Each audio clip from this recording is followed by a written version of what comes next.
This is Kay. If you haven't been on one of my podcasts before, today I am talking to you on my own, no interviewee, because I have to share a story about how watermelon became my final breaking point. This is a little bit crazy, a little bit interesting. Hopefully, you enjoy taking this journey with me and learning a little bit more about SIBO, IMO, thyroid, your iron, and how all of those things work together. But before I get into it, I want to ask you something. How many of you have been told by a doctor that you're fine while your body was telling you something completely different? I'd love it if you can put it in the chat or drop it in the comments if you catch this later. So, like I said, no guest today. We're just going to hop right in. And one of the things that I came here to share with you today is that I am in the middle of a 10-day fast. Yes, 10-day fast. Oh, well, not in the middle of. Today is the 10th day of what was supposed to be a 7-day water fast. And then I will move into carnivore. And the reason I am doing this is because I feel like it is time to finally take care of this SIBO IMO that I've been dealing with for I don't know how many years. Now, disclaimer, I am not a doctor. I am not your doctor. This is not health guidance. This is just me sharing my journey and my story and hoping that maybe you can find it interesting and have some questions that you can ask your doctor and figure out how you can take care of these things. If you do have SIBO or IMO or any of those things, I highly suggest that you talk to your doctor, or after hearing this, if you think some of your symptoms, this might be the reason. I highly suggest talking to your doctor because there are solutions out there. There's medications, there's supplements, there's natural ways of dealing with it. You have a lot of options, okay? This is extreme. So, like I said, disclaimer, don't do what I'm doing. I love experimenting. I have lots of experience with fasting. I've been fasting most of my life. I actually was um, fasting as early as childhood. We used to do a 7-day water fast for religious purposes, but that's a whole nother story we won't get in today. So I just wanted to share this story, like I said, with you today, where I'm at today, what's going on right now, why I started this, how I got here, and maybe some other details that you all might find interesting. So, um, first of all, let's just start with childhood. You know, as a child, I had a very healthy lifestyle. Like I said, we had an interesting religious experience where we lived on a very biblical diet, no pork, no crustaceans, all that kind of stuff. I grew up in a brown rice, whole wheat food kind of family. So I always thought that I was doing the right things and living a very healthy life. And my grandmother, she always had so much energy, and I remember in my 20s just being like, man, I wish I could have as much energy as this woman has. And she's my grandmother. And I already had great kids by then. So she's a great grandmother. And I could not keep up with her. But, anyways, that's, just a little bit of a tidbit of my back history. There was also the concept of having like painful periods. And my mother didn't understand that because she didn't have any of that going on. So, having somebody that you could talk to that could take you to the doctor and get you checked out wasn't a thing. I didn't have that option. Um, what else? SIBO. That's what we're here for today. I remember in my early 20s, I was already feeling exhausted. I was already having issues. I was going to the doctor and telling them that I was exhausted and I was tired, and they would tell me, "You're fine. It's okay. You're a busy mom," that kind of thing. And being that it was a doctor, I believed them and I went on about my business. And I can remember very, very vividly after I had my second child, there was a time when I would have like an apple or a salad, and within an hour or so, or maybe less, it depends, of eating that, I would look 9 months pregnant again. I mean, the bloating was ridiculous, but I didn't have the words for it back then. I had no idea that was considered bloating. I didn't even notice ask my doctor, "Hey, why am I bloating after I eat XYZ?" Um, I just knew that, people have certain things that they don't really do well with when they're eating. I understood, dairy intolerances and how that could make you gassy. And we had all the different pills and the lactose-free milk and things like that that you could use, and none of that stuff worked for me. So I would just stay away from things that I knew bothered me, and that's how I managed for a long time. But I just kept getting more and more tired as the years went on. And I, at some point, had a suspicion that perhaps I had a thyroid problem because I had done a little bit of reading here and there, like we like to do. And I saw that some of the symptoms were energy, being unable to lose weight, and things like that that I thought I was experiencing. So of course I went back to my doctors and I asked them about that. And they're like, they tested me, they came back, your thyroid's fine, you're great, you're good to go. A little bit of defeat there because I thought maybe I had found the answer, but no. And so life continued to go on, and I kept getting just stranger and stranger symptoms.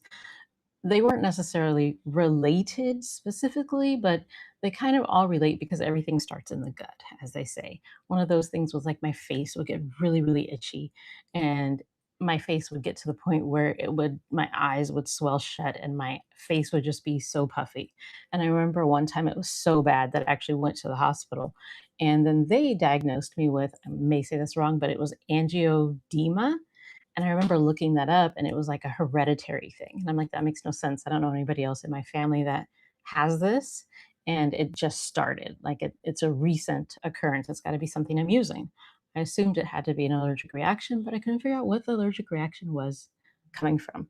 Um, as I had my last child, I started to get all kinds of rashes and blistery kind of pustule things on my hands to the point where I'd wear gloves when I would go outside.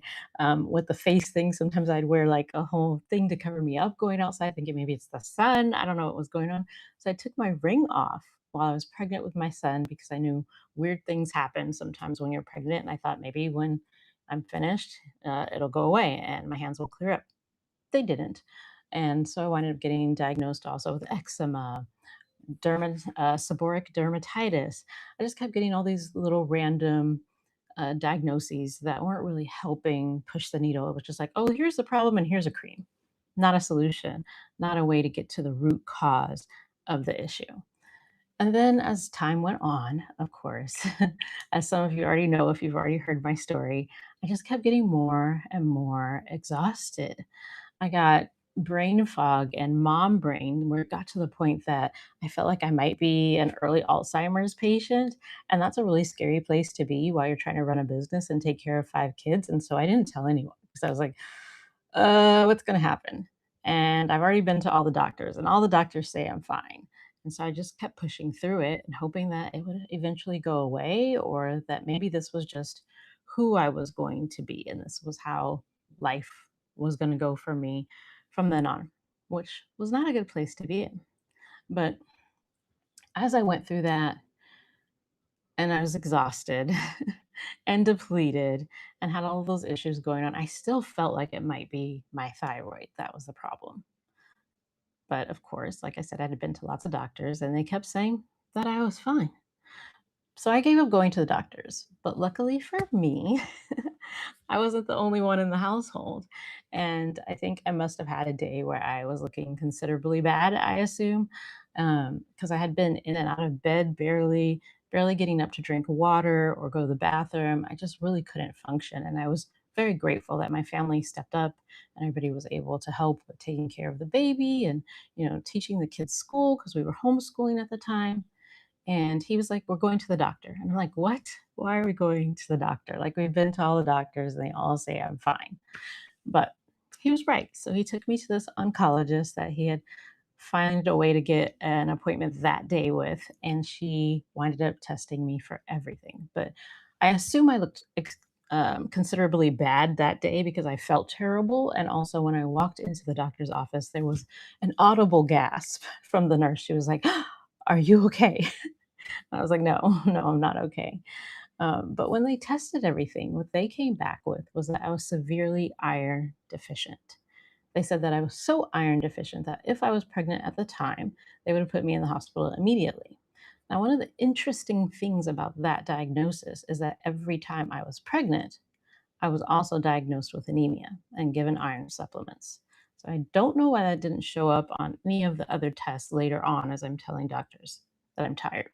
But anyways, she found it and she decided that since I wasn't pregnant, she would have me come in each week and get an iron IV, and then we would go from there and see how that went. So I started going and I would get the iron IV and I'd feel great and amazing. I'd be able to work on my business, do things with the kids, all of these things. And then towards the end of the week, it would start to fade again and I'd start to feel exhausted. And I'm like, this is a band aid, not a solution. We need a solution. We need to find the real problem. And so that got me researching and getting online. And back then, well, there still are, there were tons of health summits and webinars and things that you could go to. And I was just consuming them all. I was just consuming everything that I could because there were just so many other things going on at that point. It had gotten to the point where I was traveling in my car and I'd have to have a towel with me just in case. Um, Ladies, you probably understand what I'm talking about. And I had a friend that I had talked to about that, and she was like, "Oh, maybe you should look into endometriosis and you might want to get an ablation." And I was like, "Oh, okay, that's interesting. Never heard of that before." And I went ahead and did that. And it helped a little bit, it helped with those symptoms, of course, but I still was tired when that iron IV would wear off. And eventually I got lucky that I was in a webinar with the wonderful Bridget Danner. I believe it was either about Lyme disease or mold. I'm not really sure. I can't remember. But I was like, I know this has nothing to do with what you're talking about right now because she was taking questions at the end. But here are my symptoms. And I just rattled off everything I could think of. Do you have any suggestions for me? And she was like, yes, go research adrenal fatigue. So I did that. I went and researched adrenal fatigue and I was just consuming everything I could find about it because I was baffled from video number one. I felt like the gentleman speaking had been spying on me because he knew my exact sleep wake pattern and energy drop and all of these things. And his suggestion was to go to bed by 9 p.m. and to wake up at 5 a.m. Now, I was a self confessed, die-hard, night owl, I'll sleep when I'm dead kind of person, which was probably part of what got me there. I would stay up even as a kid until the TV went off. So those of you that are old enough to remember, yes, I was that kid. But yeah, I was like, you know what? I'm suffering so much that this is worth a try. I will do anything to get my life back, to get the energy back, to get my mindset back. And so I tried it and it worked magically.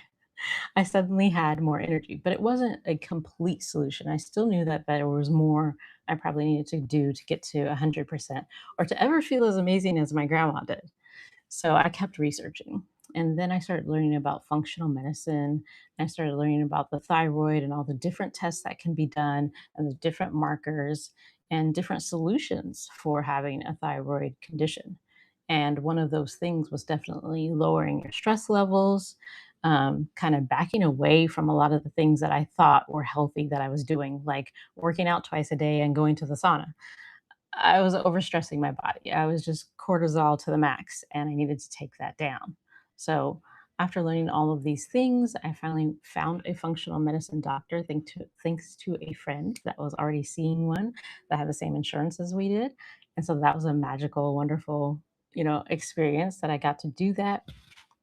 I know that functional medicine doctors are not easily readily available to everyone, but if you can see one and you're having issues, I highly suggest that you see one. So he was amazing, and he was like, yeah, you have a thyroid problem, and I can put you on HRT and all of these things. And I was like, you know what? I'm really not interested in going that way. I would like to do it the more natural route. And his whole face lit up. He was like, yeah, let's do it. And so he started giving me this protocol, which was pretty much the same protocol that I had already laid out and shared that I wanted to do. So I was able to go down that path, and that was so nourishing, so life changing. The weight melted off literally while I was sitting on the couch instead of trying to work out myself to death because the cortisol was able to drop. And then once I was able to get my body into that kind of, situation where it wasn't high cortisol, fight or flight all the time, then I was able to go back to the gym, but keep my workouts like 30, 45 minutes max. Okay. Because I love lifting. I love being able to see what my reps are and what my personal best is and all of that kind of stuff. So, not being able to work out was not fun, but it was a rest that I needed. So, I took it. And so from there, I decided to go into health coaching because I was like, if I'm having all these problems and the doctors are telling me I'm fine, this must be happening to other women. I was able to finally find a, what do you call it? Not an allergist. Yeah, instead of a dermatologist, an allergist that was able to skin test me and see what I was allergic to Turned out I was poisoning myself for years with my natural products because they had changed one of their natural preservatives, and that's where I was getting all of the skin issues from. So, not eczema, not angioedema, it was an actual allergic reaction. So, sometimes you're going to the wrong person and asking the wrong person the wrong question. So, make sure you ask the right people the right question. So, anyways, the whole purpose why we are here is because after all of that, and I felt amazing, and I'm living my best life, and I'm helping other women, I was like, you know what? I still have this weird thing going on with the fruit and the apples, and I don't understand it. I don't know what that is. But I was also starting a gut program with Dr. Rita Marie Loscalzo, where I was starting to learn more about the gut and the gut microbiome and how to help people with that specifically. Um, this was on top of my normal health coaching course that I had gone through certification. And so I went to the doctor and I was like, you know what? I have this other problem, blah, blah, blah. And that's when she explained to me that that was bloating. And I was like, oh, okay. Now I finally know because I've heard the word, but I always thought of like, I don't know, people whose bodies getting puffy for some reason, like not your stomach just descending like an Ethiopian child from the commercials back in the day. But, anyways, so she tested me for SIBO because she was like, this sounds like SIBO. And the test results came back, and she was like, you have the most extreme case of high methane SIBO I have ever seen in my entire life. And I was like, oh, okay. But by the time the test results had come back, like I said, I was doing that gut protocol class with Dr. Rita Marie. I had already seen that there was a protocol in there for handling SIBO naturally. And so I was like, oh, yeah, okay, fine. I'll take care of it. I think I can handle this. I can DIY it because I love DIYing things. I'm a DIY kind of girl, as you can see right now from this conversation. So I decided I would just take care of it myself. I didn't think it was that big of a deal. I did not know how all of those pieces fit together, the thyroid, the iron, the SIBO, especially the methane, and how hard it would be to get rid of those little buggers. So, for any of you that don't know all these lovely words I'm dropping, let's start with the low FODMAP diet. So a lot of people that are diagnosed with SIBO, they go on a low FODMAP diet. And that's just basically a way to um, interrupt, it interrupts, what do you call it? The processes, because then it doesn't give those little buggers something to really, really feed off of. So the reason I say watermelon is what brought us here is because it is summertime, and anybody that's following me on social media may have seen that I've been posting breakfast, which has been a flaxseed muffin that I was obsessed with because I figured out how to make these flaxseed muffins in all different flavors, and a few slices of watermelon because they're in season and they're not seedless. They actually have seeds. They're like real watermelon. I've just been enjoying the heck out of it. And one day I think I had only watermelon. And I was like, ooh, why don't I feel well? Like, what's going on here? All I had was watermelon. And so I went to my trusty AI and I asked, can watermelon make you, gassy? To be totally frank here, a little TMI for some people. And it was like, yes, definitely. It is a, high FODMAP, blah, blah, blah, blah. If you have SIBO, it can definitely feed the bacteria. And so I was devastated. Devastated, not just because the watermelon was a problem, but it also told me that I shouldn't eat cherries. And I love cherries and they're in season too. So when it comes to low FODMAP, like I said, let me make this make sense for you. It stands for a group of fermentable carbohydrates. So there's certain fruits, dairy, wheat, and beans that are notoriously hard for an overgrown gut to break down. And the idea of going low FODMAP isn't that the foods are bad, it's just that they're food for that bacteria that's in your gut that you want to get rid of. And that shouldn't be there in the first place. So if you cut the fuel for those things, you can often get relief. And that's why it's usually the first stop. And it's exactly where I started back when I first got diagnosed with SIBO was, okay, let's go low FODMAP and let's go through this process and figure out how we can eradicate this problem when we have some time to deal with it because I didn't think it was a big deal. I wasn't like on top of it. Let's deal with this right now. But low FODMAP only manages symptoms. It doesn't clear out that underlying overgrowth, which brings me back to SIBO, which I've said a million times. But what is SIBO actually, for those of you that don't know? It stands for small intestinal bacterial overgrowth. So normally, most of your gut bacteria lives in the larger intestine. Now, SIBO is when that bacteria that belongs that belongs there ends up overgrowing in the small intestine instead. So it's supposed to be in the large intestine, but it's overgrowing in the small intestine where your body is trying to absorb nutrients like iron, not ferment food.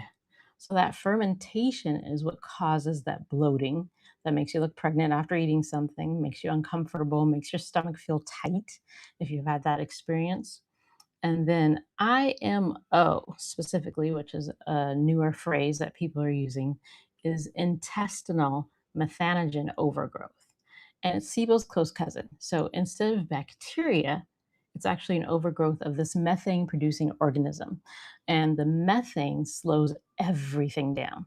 So instead of the more classic SIBO pattern, the IMO tends to show up more as like um, an inability to go, where SIBO is more like gotta go all the time. Now, here's where it gets a little bigger than just your gut symptoms, because this is the part I only recently understood myself. So as I was doing that research on, the watermelon, the cherries, the SIBO, and what I could do to get rid of it at this point, it all connects to your thyroid and your iron, and not in a small way. Your thyroid controls your metabolism, including how fast or how slow the gut actually moves things along through that process and gets it out of there. So, when your thyroid is underactive, whether it's Hashimoto's or just some general hyperthyroidism, your gut motility slows down. And that's the actual movement of your gut getting things, taken care of and pushed through so that you can, dispose of them. so, um, so a slower gut gives that bacteria more time to just sit there and overgrow instead of moving through like it should. So an underactive thyroid can actually set that stage for SIBO. And then the SIBO turns around and makes the thyroid problem worse because iron absorption happens in that same small intestine. The SIBO takes over. Now that bacterial overgrowth can damage the gut lining, even enough that it stops absorbing iron properly. So even if you're eating plenty of it, and there was a point in time where I've gone vegan, I've gone vegetarian, I've tried all the things. Okay, guys, paleo. What else was there? The Atkins diet. I've tried them all, but I realized that I need meat. And when I was doing my health coaching certification, one of the things that they promote, one of the quote unquote diets that they have us look at, is the blood type diet. And that was when I realized, like, yeah, okay, yeah, my blood type definitely needs meat. And I can tell because I will crave it. I will crave a steak, I will crave a burger, etc., etc. So I had to just make sure that I was eating those things, and I was eating them. So obviously, since my iron was so depleted, it just wasn't absorbing it. Now, here's the piece that ties it all together. Your thyroid needs iron to produce thyroid hormone. So your low iron can suppress your thyroid function, even when your thyroid gland itself is structurally fine, which is exactly how someone can test normal on a standard thyroid panel and still feel completely exhausted and terrible and like things are out of whack. So you end up with this loop. Low thyroid function slows the gut. A slow gut invites SIBO. SIBO blocks iron absorption. And low iron drags the thyroid down further, and around it goes. So, this is why treating any one piece by itself can be a problem. It's not necessarily uh, a self-defeating situation. Like I said, I feel great. I felt amazing for years since I, took care of everything else. But I do have the symptoms of SIBO, which are annoying. For me, it's mostly just an annoyance. But realizing that it could also be causing a problem for my thyroid and causing a problem for my iron makes me say, oh, maybe I should take care of this. It's not just an annoyance, it's actually a part of my body that's not working properly. So if you don't take care of all of it, you're not fixing a problem. You're not getting to the root core of things, which is what I like to get to for myself and with my clients. You're just managing like one corner of a triangle while the other two corners keep pulling it back, if that makes sense. So, where we are today, like I said, do not copy me. This is just for informational purposes. Where we are today is that back then, when I first got diagnosed, I found out I had SIBO, and I was like, "Oh, okay, cool. I can take care of this." And eventually, I did start. Like I said, I went low FODMAP. I looked at the protocol that was created by Dr. Rita Marie, and I started getting all the ingredients together because she had like an elemental shake that you could make yourself. And I was going to take it, but I could not find all the ingredients where I was at that time. So I did a half-assed kind of elemental shake. I did the best I could. That didn't work. It didn't go away, of course. And so I kind of forgot about it. And I just stayed low FODMAP in order to manage the symptoms. So just like, oh, I won't eat onions, I won't eat garlic. I'll avoid these things that I know make me feel terrible. And I'll go on about my life because I can live without them. It's not the end of the world. But as life goes on, I suppose it gets worse. I guess you could say that there were more things I couldn't eat, and it would get worse and worse. And so eventually, I had moved at this point. Also, I forgot to say that I had moved, so I was no longer near that functional doctor. So even if I wanted to go take the antibiotic or get some other solution, it wasn't possible because I wasn't near that doctor anymore and I couldn't get to them. It was not a drive away, it was a flight away.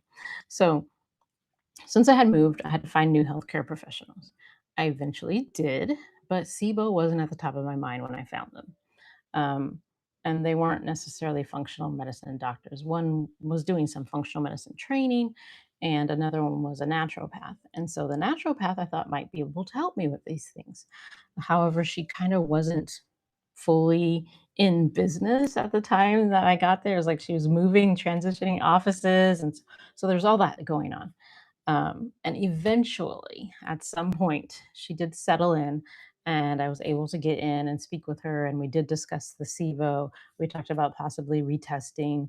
And I don't recall how it happened exactly, but I winded up ordering an elemental drink. And these elemental drinks are basically a beverage that you can drink for a certain number of weeks so that you're not eating and you're not feeding that bacteria in your small intestine. Instead, you're just getting the nutrients your body needs so that you can carry on and hopefully they die off, basically, is the concept as far as I understood it then.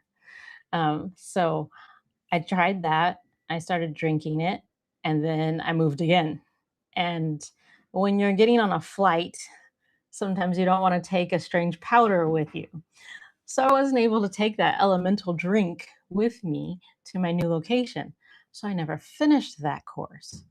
So then I'm like, ugh, again. So this is the second time that I had tried to eradicate the SIBO.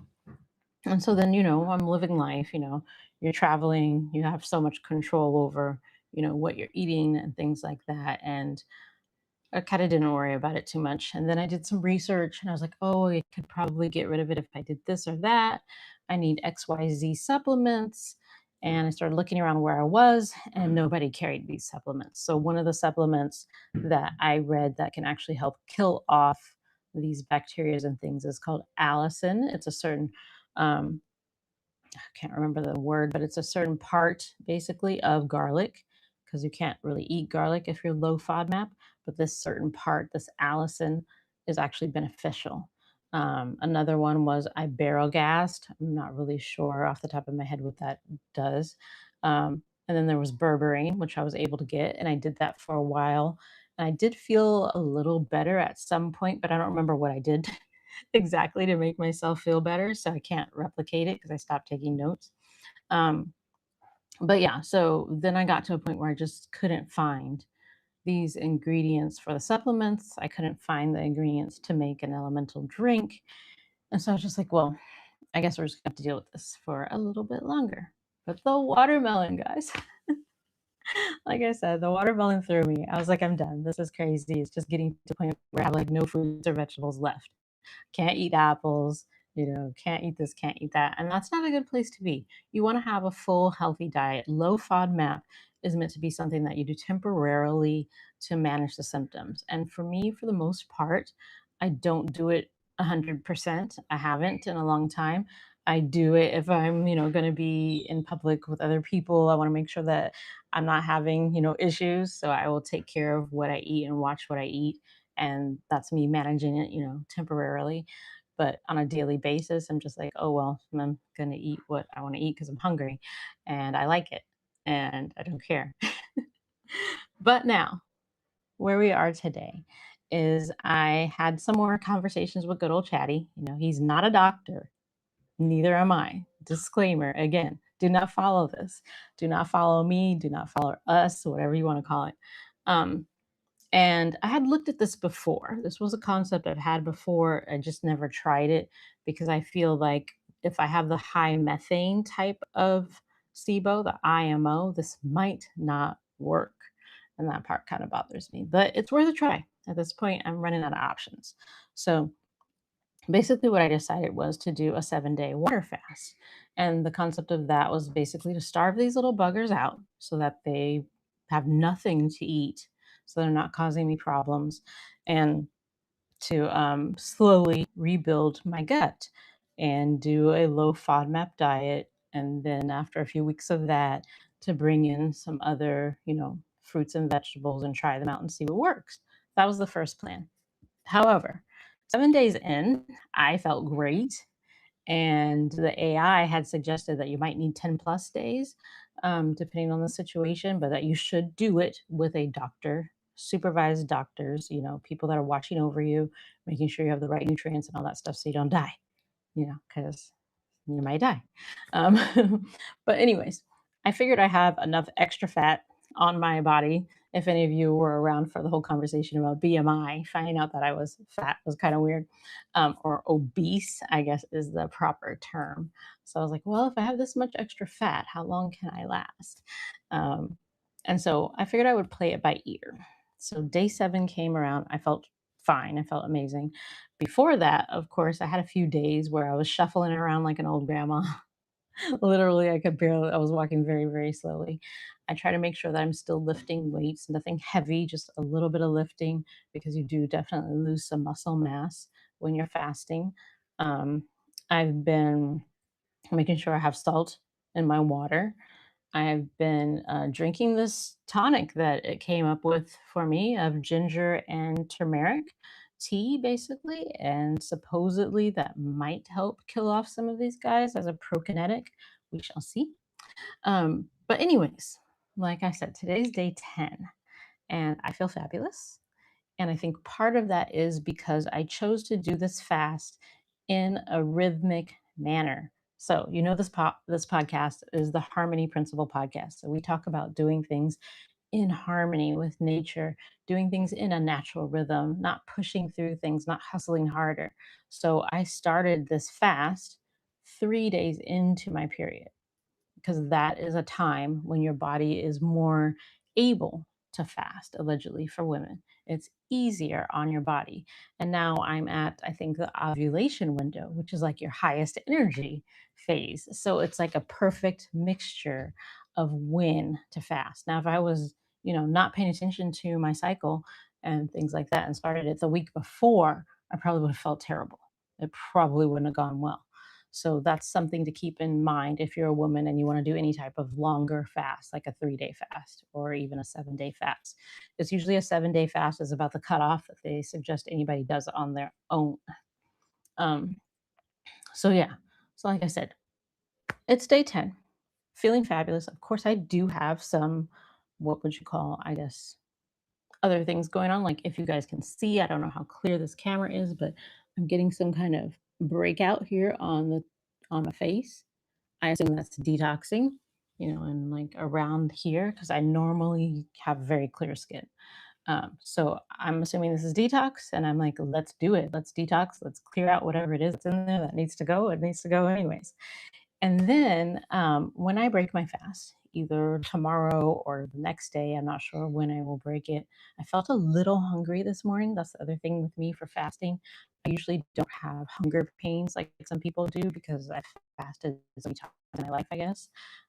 I'm used to it. But I did feel a little bit hungry this morning. So I'm like, maybe tomorrow's the day to break this fast. So we'll see. I'll keep you guys updated. But when I do break my fast, instead of going low FODMAP, I've decided I will again follow the gurus because I'm willing to take that chance and go with what the AI was suggesting and what tons of people online are talking about and go carnivore. So carnivore is where you're eating only meat. And so the plan is to go carnivore for about 6 weeks and see how that feels. I feel like it's going to be hard, guys. And the reason why I say it's going to be hard is because even though I like meat, I will eat a steak happily, I get bored, you know. And if I'm going to have to go carnivore without, what would you say, sauces and flavorings, like I'm not going to be able to make tacos or anything like that because I can't have salsa. It's just going to be ground beef. Boring. But I can do ground beef with an egg and some seasoning. So, but how many times can I really eat that? So we're going to see how far I make it. But the goal is 6 weeks carnivore. So meat, eggs, chicken, fish, all the good stuff. I do love. I like a good salmon. I can do tuna. I can do hard boiled eggs. So we'll see how that goes. But I am a sweet tooth kind of girl. So yeah, we're gonna miss the flaxseed muffins, the watermelon, and all the sweet potatoes and all that stuff. While I'm fasting, it's not a problem. I do not think about it. I've had no desire to eat anything sweet the whole time I've been fasting. But I know that once I start eating, I will probably want to eat those things. So we'll have to work on that. But so 10, 11-ish days of water fasting, 6 weeks of carnivore, and then low FODMAP. That's what I'm planning. And then slowly adding in some of those fruits and vegetables and seeing how I tolerate them. Now, the backup plan, if this does not work out, if by then I try to start adding things in and I just have the same symptoms, hopefully I will be near a pharmacy that has Allison, Iberogast, all these different things that I need to kill off the archaea, I believe is the word for the high methane issue. And then maybe I will be able to recover on the other side, or I'll have to some way find myself a new doctor and hopefully they deal with SIBO and can give me something because we can't keep doing this for another 60, 80. How long do I get to live, guys? I keep joking that I haven't had my midlife crisis yet because I haven't hit midlife. We got another 10 years to go. So if we want to make it to at least 120. So I need to solve this problem. We don't want this problem for the rest of our life. So that's basically the plan. That's the backstory. And that's where we're headed. Um, so I think I covered everything, what it was, how we got here, why it's important to fix it, not just let it sit. And I would love to know if anyone else that's watching this has ever had SIBO. And how did you handle it? How did you manage it? Has anybody had IMO specifically? That one would be interesting to know about too, because I understand it may be harder to eradicate than, let's say, the regular SIBO. And then also for people that maybe have never been diagnosed with SIBO, maybe you have been diagnosed with IBS or something like that. They're usually kind of cousins. So that might be something to look into as well if you're dealing with some of those symptoms. So this has been informational, a not a like a playlist of what you should do kind of thing, not a prescription or a protocol. And we will see how it goes. Like I said, I will keep you guys posted. I'd love to know if you've dealt with this before, alone or with support, what worked for you. Always open to ideas and new things that I can try. Because, yeah, I like to DIY, I like to tinker on myself, not on my clients, on myself. So, thank you so much for joining me today. And please drop your biggest takeaway in the comments. If you're a mom, also make sure you grab the link to join us for our next brunch in the garden next week, where we'll get together with a bunch of other ambitious moms. We like to meet up and interact and learn and grow from each other together in real time. So I'd love to have you there. It's a free event. I try to do them once or twice a month. So if you can't make this one, grab the link so that you can get the information for the next one. And I'll make sure to keep you posted on the rest of my journey. Please like, share, and subscribe so you don't miss out. And I will see you again next Friday at 9 a.m. Eastern Standard Time, right here on the Harmony Principle podcast, where rhythm is not something you find, it's something you return to. Bye bye for now.